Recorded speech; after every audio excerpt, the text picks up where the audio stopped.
Exercice 46, page 127. Donc vous devez, sans utiliser la calculatrice, comparer les nombres du type 0,3, 0,3 au carré et 0,3 au cube. Pour faire ça, on va s'appuyer sur ce qu'on vient d'écrire dans la leçon, c'est-à-dire si on a un nombre x compris entre 0 et 1, alors ce nombre au cube est inférieur ou égal à ce nombre au carré, qui est lui-même inférieur ou égal à x. Et au contraire, si on a un nombre x plus grand que 1, alors ce nombre est inférieur à son carré, qui est lui-même inférieur à son cube. Dans le premier cas, la première question, il s'agit du nombre 0,3. Donc on est dans la situation où le nombre x est compris entre 0 et 1. Donc on peut tout de suite en déduire, puisque 0,3 est compris entre 0 et 1.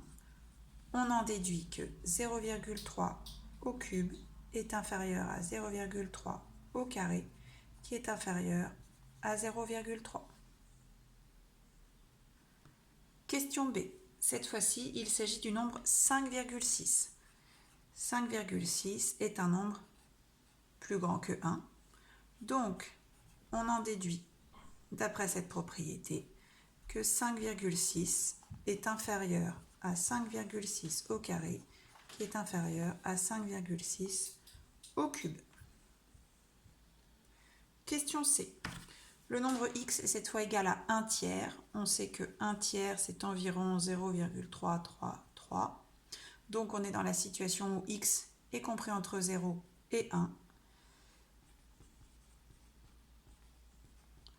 Donc, on en déduit que 1 tiers au cube est inférieur à 1 tiers au carré, lui-même inférieur à 1 tiers. Enfin, dernière question.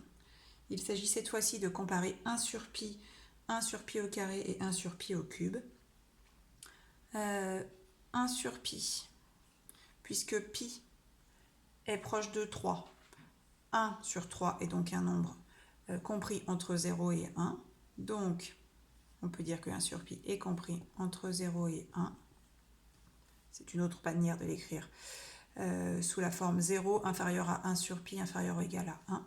On en déduit donc que 1 sur pi au cube est inférieur à 1 sur pi au carré, qui est lui-même inférieur à 1 sur pi.